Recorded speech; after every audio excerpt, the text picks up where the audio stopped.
code. No.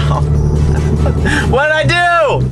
What's up, everybody? Welcome back to the channel and welcome back to another video. Today we are doing something I've been wanting to do for a long time, and that's use a draggy on my S4.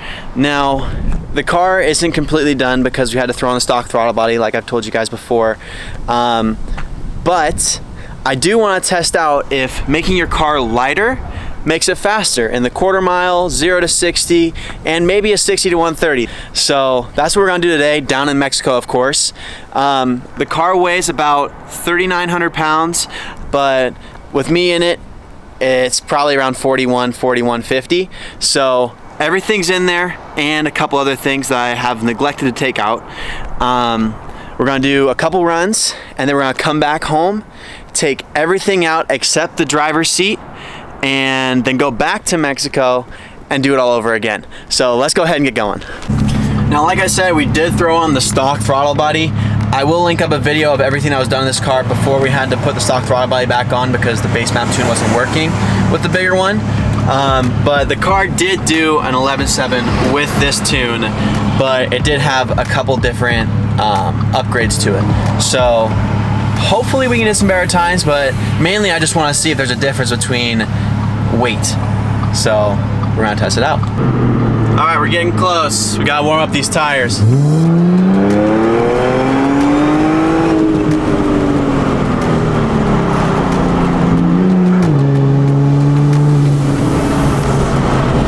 It's all-wheel drive, so we can't really do burnouts. All right, I think we found the spot. This is Tijuana, Mexico. We got a good enough flat space to hit a quarter. Let's go ahead, check our fluids real quick, make sure everything's good. Woo, beautiful. Right on the max. All right.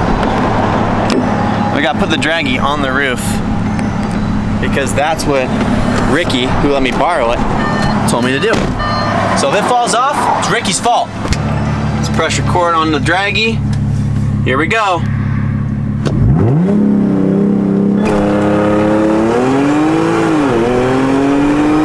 That's 60.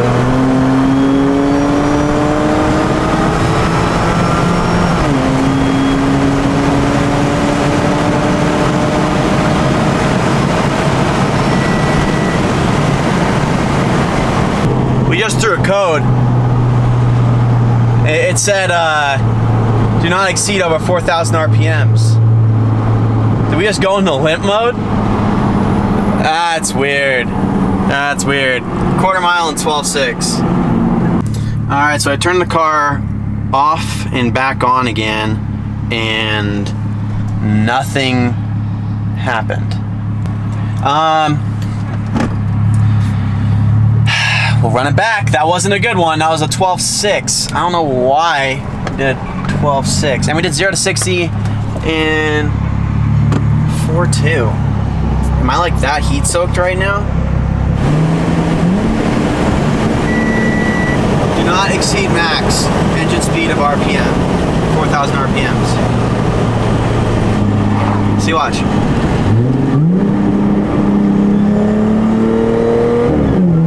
Check engine light.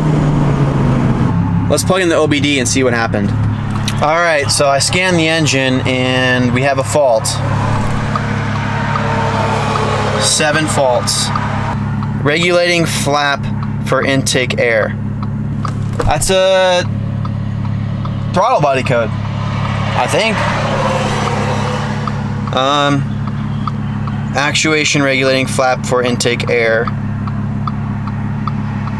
Valve performance, regulating flap for intake air.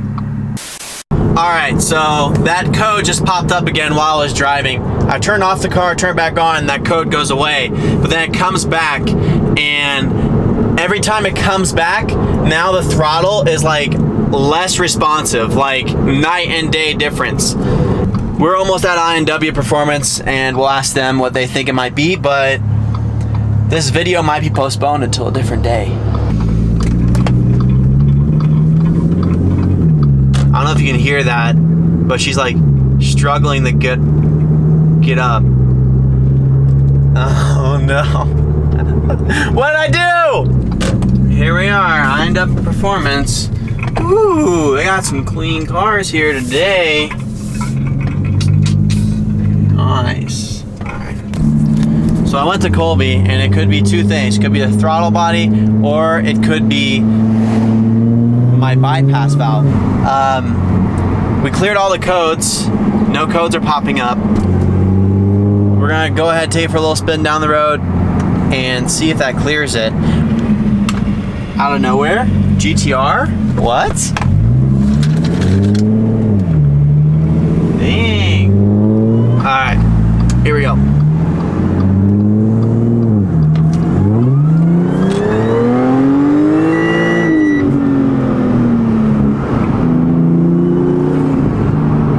That was weird. It did it right away, and when I floored it, it like did not want to go at all. What? Yeah. She's kind of messed up. Okay, so here's the plan. They want me to come in tomorrow, and we're gonna scan and see if it's a bypass valve. If it is, we're gonna order one. If it's not, we'll figure it out. So I'll see you guys tomorrow morning.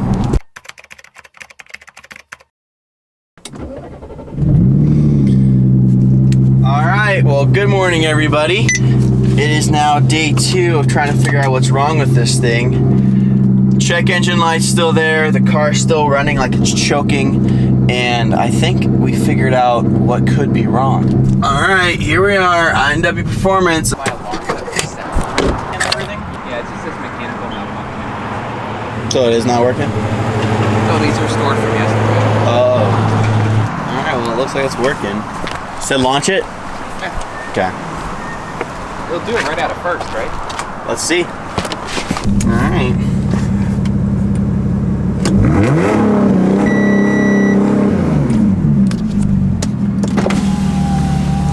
It threw the code! Alright, so she's done. She's broken, but not for long, hopefully. So there's a part that will replace it, but it is $400 to $900 for a brand new diverter bypass valve. So they do make a replacement kit. So what usually happens is the gears inside the diverter valve chip and they lose teeth. So they have a kit on eBay and it's $30. So we will find out shortly if these are chipped. So I'm gonna take this apart and see if it's actually broken, and we'll go from there. All right, so we got 1, 2, 3, 4, 5, 6, 7 screws to take out, and then we can take this thing apart and do some surgery and see what's going on.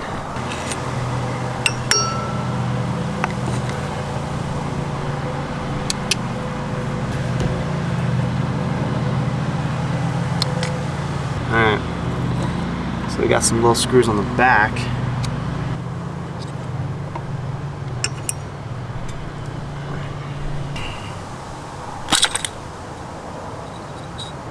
That's how it comes off. The next day. Okay, well, a 1-day video turned into a 3-day video, but we did order the part and it should be here within a week. However, I am scared that the part might not be the right size because it says that it's through a throttle body, and technically this is a bypass valve, and I ordered the part on eBay. I'll show you a picture right here. It looks like it's the right part, but we'll see. But I did figure out a temporary solution that will work if we don't beat on the car really hard until a week from now. And that is right here, we got the teeth, and the teeth broke right where the bypass valve is completely closed. So that's where it's at, all of its pressure. And I'm guessing over time, having it stuck like that all the time just wore away at it and broke it. So I'm going to change this up and have it so that good teeth are connecting when it's completely closed, and see if that works. The one thing that does bother me though is that these teeth are kind of frayed right here, so that is also where it is maxed out, is at the frayed. So let's go ahead, put this back in the car, see if it throws that code again, and then wait a week, and put on the next part. Everything is put back together. We just gotta clear the codes, and then let's see if this car will run. All right, so we just cleared all the faults. Let's start her up and see what happens.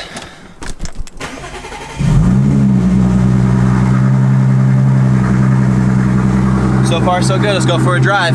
All right, so far we've made it out of the driveway, so that's better than last time.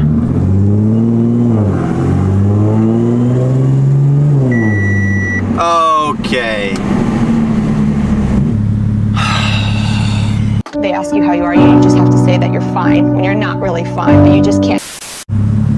They like didn't even want to try. It just literally failed. Just like that. All right, back home. All right, with that being said, there's no temporary fix. Someone did tell me that they were able to do it and it worked fine, but I think it's because that other set of teeth is also somewhat stripped. So we can't drive this car in general for at least a week. I do have somebody that might be able to 3D print me a new disc and another set of teeth on the other side. So that might happen, so I might be able to get it done quicker. But either way, we still have new parts coming within a week to 2 weeks. But she's down.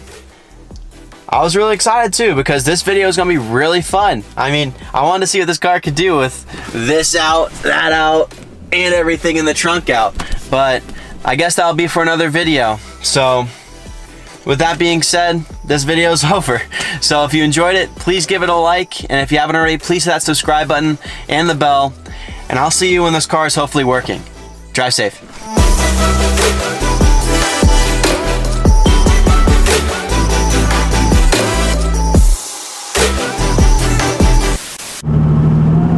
Yeah, like a little